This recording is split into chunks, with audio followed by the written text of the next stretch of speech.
वो Republican party के रहनुमा साजिद तारड़ साहब मौजूद हैं।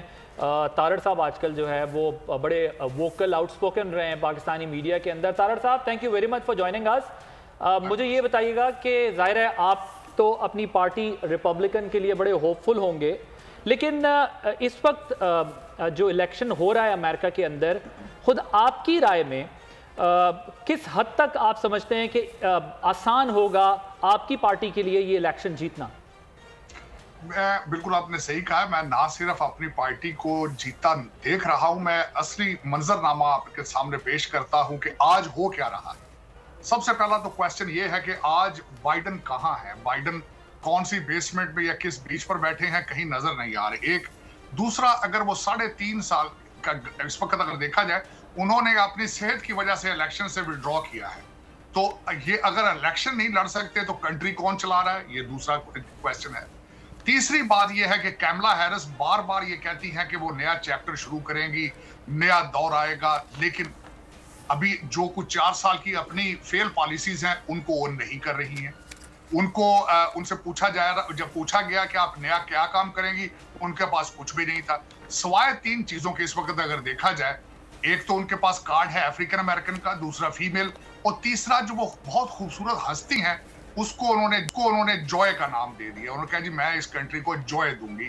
उसको काउंटर किया डोनाल्ड ट्रंप साहब ने, उन्होंने कहा कि यू नीड टिक टाकर और यू नीड अ प्रेसिडेंट। अब उससे भी थोड़ा सा पीछे चलते हैं। दुनिया जल रही है इस वक्त, प्रैक्टिकली जल रही है, और सारी जंगें जो बाइडन के दौर में शुरू हुई है। इस वक्त चाइना और रशिया का अलायंस बन चुका है, और वो जो वैक्यूम छोड़ा गया था अमेरिका की तरफ से उसको फिल किया जा रहा है। ना सिर्फ इस वक्त चाइना और रशिया इनका भरपूर वीक प्रेसिडेंसी का फायदा उठा रहे हैं। बीबी नेतन्याहू, अगर अब से कुछ दिन पहले हमारे एक सेनेटर हैं, उन्होंने फ्लोर के ऊपर खड़े होकर कहा है कि पैसा हमारा, बम हमारे, और इस वक्त इजराइल हमारे साथ मिलिट्री इंटेलिजेंस भी शेयर नहीं करता। तो बेचारगी, लाचारगी और ज़हीफी, इतनी सारी चीजें। आप जिक्र कर रहे हैं रशिया का और चाइना का। ट्रंप जो हैं वो चाइना के मामले में तो बड़े वोकल हैं, वो टैरिफ्स बढ़ाने की बात भी करते हैं, वो इंपोर्ट एक्सपोर्ट पे बैलेंस लाने की बात करते हैं, लेकिन रशिया के मामले में वो इतने वोकल नहीं हैं। देखिए, वोकल बल्कि नहीं, इसी चीज का इजहार वो कर चुके हैं कि अगर वो सदर होते और रशिया को और चाइना का अलायंस नहीं होना था। और इस वक्त अगर देखा जाए तो हमारा ब्लड एंड स्वेट तो यूक्रेन जा रहा है ना। Russia directly is involved on American lives. 295 soft corner रखते हैं रशिया के लिए। मुझे जरा खत्म कर लेना। $295 बिलियन यूक्रेन गया है, और ये जंग यूरोप की है, अमेरिका की जंग नहीं है ये। और वजह ये है कि इस वक्त मिलिट्री इंडस्ट्रियल कॉम्प्लेक्स, जिसको आप अगर डीप स्टेट कह लें चाहे एस्टेब्लिशमेंट कह लें, वो मशीनरी वर्सेस डोनाल्ड ट्रंप। इस वक्त सबसे बड़ा मसला ये है कि अगर ये इलेक्शन पे होता तो डोनाल्ड ट्रंप साहब ने स्वीप करना था। अमेरिका का हर शहर जो है वो एक वार जोन बन चुका है। 21 मिलियन लोग बॉर्डर क्रॉस करके आ चुके हैं। डोनाल्ड ट्रंप साहब ने अपनी क्लोजिंग स्पीच के अंदर कल कहा था, America is occupied, America is invaded. वो 21 पहले खत्म कर लेना। 21 मिलियन लोगों को हॉस्पिटल्स में किस तरह ट्रीट किया जाएगा, उनको बच्चों को किस तरह पढ़ाया जाएगा। पुलिस डिमोरलाइज्ड है। कैमला हैरिस की मूवमेंट थी डिफेंडिंग पुलिस, पुलिस आती नहीं है, और 21 मिलियन लोग जो है उनको हमारी सोसाइटी अमेरिका किस तरह डाइजेस्ट कर पाएगा, ये बैलेट के ऊपर है। और इन सर्कमस्टांसेस में how can Kamala Harris win election? मेरी कॉमन सेंस से ये बाहर है। सही। तारड़ साहब, आपके पॉइंट से तो मुझे ये समझ आया है कि आप ये कहना चाह रहे हैं कि जो बॉर्डर्स के हवाले से बात हो रही है, तो हम ये क्या अज्यूम कर सकते हैं कि इमिग्रेंट्स के ऊपर ज़्यादा बात हो रही है, क्योंकि इमिग्रेंट्स वहाँ पर बहुत बड़ी तादाद में हैं, उनके बहुत बड़े बड़े बिजनेसेस सेट हैं वहाँ पर। अगर वो इसके ऊपर कुछ आके अगर वो इसके ऊपर आके कुछ करते हैं तो जो उनको डेंट लगेगा उसका हिसाब कौन देगा फिर? मैं खुद एक इमिग्रेंट हूँ। मुझे 35 साल हुए हैं, मैं यहाँ पैदा नहीं हुआ था। हम रिपब्लिकन और Donald Trump is not against immigration. हम कहते हैं, डोनाल्ड ट्रंप साहब मुसलसल कहते हैं, आना है अमेरिका तो फ्रंट डोर से आए, दीवार फैलांग के क्रिमिनल एक्ट करके आप यहाँ ना आए, एक वेटिंग प्रोसेस के जरिए आप आए। और अगर आप अमेरिकन वैल्यू और कल्चर की इज्जत नहीं करते, why you have to be in America to begin with.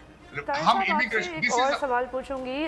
सबसे पहले तो आपने बताया कि काफ़ी ज़्यादा मुसलमान भी अब डोनाल्ड ट्रंप को सपोर्ट कर रहे हैं, तो डोनाल्ड ट्रंप वही इंसान है जिन्होंने कहा था कि आई थिंक इस्लाम हेट्स अस, और उन्होंने 6 मुसलमान कंट्रीज़ को बैन करने की कोशिश की थी कि मुसलमानों में से कोई ना आ सके।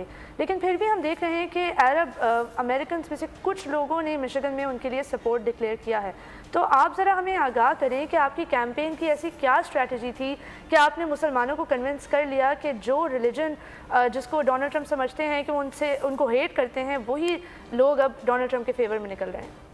सबसे पहले तो मैं डोनाल्ड ट्रंप साहब के साथ 2016 से हूं, मेरी खुद ये 3rd कैंपेन है उनके साथ। एक तो सारी चीजों को ट्विस्ट किया जाता है, मेजॉरिटी ऑफ द पीपल, मेरा ख्याल में दुनिया अब CNN की विक्टिम है। जो वो 6 कंट्रीज की बैन लिस्ट थी वो बराक हुसैन ओबामा ने बनाई थी। वो कंट्रीज के अंदर लीबिया, जहां से documentation verification was completely impossible. अब दूसरी बात मैं करता हूं कि कल डोनाल्ड ट्रंप साहब ने, और अच्छे से भी आगे चलता हूं, आप कह रहे हैं कि मुसलमानों से नफरत करते हैं। जब 2016 में उन्होंने इलेक्शन जीता था तो पहला ट्रिप उनका सऊदी अरेबिया का था, पहला ट्रिप। फिर अब्राहम अकॉर्ड उन्होंने कराया मुसलमान कंट्रीज में, और उसके बाद आगे चलते हैं। इस वक्त गाजा इज द इशू। 52% जो मुसलमान हैं मिशिगन में, उन्होंने डोनाल्ड ट्रंप साहब को इंडोर्स किया है। कल उन्होंने अपने इस कैंपेन का आखिरी दिन क्लोजर भी वही किया है। और बल्कि मैं कैंपेन से बात कर रहा था, डोनाल्ड ट्रंप साहब का मिशिगन से पहले पिट्सबर्ग के अंदर जलसा था, वहां उन्होंने ब्रैग किया है कि मुसलमान मुझे सपोर्ट कर रहे हैं and I will be moving towards the peace in the future. इस वक्त अमेरिका के अंदर डोनाल्ड ट्रंप साहब को एक पीस प्रेसिडेंट समझा जाता है, और बाइडेन एडमिनिस्ट्रेशन जो जंगें छिड़ी हैं बाइडेन के दौर में छिड़ी हैं। साहिब इसका मतलब कि आपकी क्रेडिट लेने के साथ साथ एक सवाल अगर आदिल मुझे पूछने दें। जी साजिद साहब एक चीज़ बताइएगा कि ये ट्रंप साहब के जब बात होती है तो पाकिस्तानी कॉन्टेक्स्ट में बड़े लोग ये बात कर रहे हैं कि जी जो पाकिस्तानी हैं वोट करेंगे उनको और वो बानी PTI को रिहा करवाएंगे। मैं अगले दिन सुन रहा था ताहिर जावेद साहब पाकिस्तानी बिजनेसमैन ह्यूस्टन में जो होते हैं, बहुत अच्छे ताल्लुकात हैं कि हेनरी क्लिंटन से भी और लोगों से भी, वो ये कह रहे थे कि उनका ख्याल है कि ट्रंप साहब की जो 100 पहली तरजीहात हैं उसमें भी वो बानी PTI की रिहाई शामिल नहीं है। तो आप कैसे देखते हैं, लोग क्या उम्मीदें लगा के बैठे हैं, क्यों लगा के बैठे हैं? जी, इस पे मैं अफसोस के अलावा कुछ नहीं कर पाऊंगा। मेरी 36 साल अमेरिकन जिंदगी में मैंने ये नहीं देखा कि कभी पाकिस्तानियों ने इतनी अच्छी लॉबी कैंपेन पाकिस्तान के लिए की। काश, मेरा यही दुख है कि हम पाकिस्तान को छोड़कर एक फर्दे वाहिद की एक मजहबी पार्टी को यहाँ हम उसके हक में लॉबी कर रहे हैं, और उनमें करने वाले कई पढ़े लिखे लोग भी मौजूद हैं। क्या ही अच्छा होता हम अपनी डर्टी लॉन्ड्री लाहौर, इस्लामाबाद और कराची में ही धोते, हम वाशिंगटन DC। मैं अफसोस की बात ये कहूंगा, हकीकी आजादी के अलम बरदार जो हैं, उन्होंने कल UK के अंदर भी वजीर आजम हाउस के सामने जुलूस निकाला है, और ये वही अमेरिका है जिसके बारे में 55 जलसे किए गए थे साफर के, और एंटी अमेरिकन सेंटीमेंट्स के ऊपर उन्होंने अपनी पूरी पार्टी की बुनियाद रखी। लेकिन मैं दुख के साथ क्या कहूं कि हम लोग 77 ईयर्स हो गए हैं और अभी तक हमें नहीं पता कि हम पाकिस्तान के साथ क्या कर रहे हैं। यही मेरा अलमिया है। लेकिन मैं यहाँ ये बताना जरूर चाहूंगा कि इट इज वेरी अनलाइकली कि एक सॉवरेन कंट्री के अंदर उसके जुडिशियल सिस्टम को उसमें इंटरफेयर करे एक अमेरिका का सदर। और दूसरी सबसे बड़ी बात है, डोनाल्ड ट्रंप साहब अपना रिस्पेक्ट देते रहे हैं वजीर आजम पाकिस्तान को, ना किसी फर्दे वाहिद। सब्सक्राइब करें और बेल दबाएं ताकि कोई खबर रह न जाए।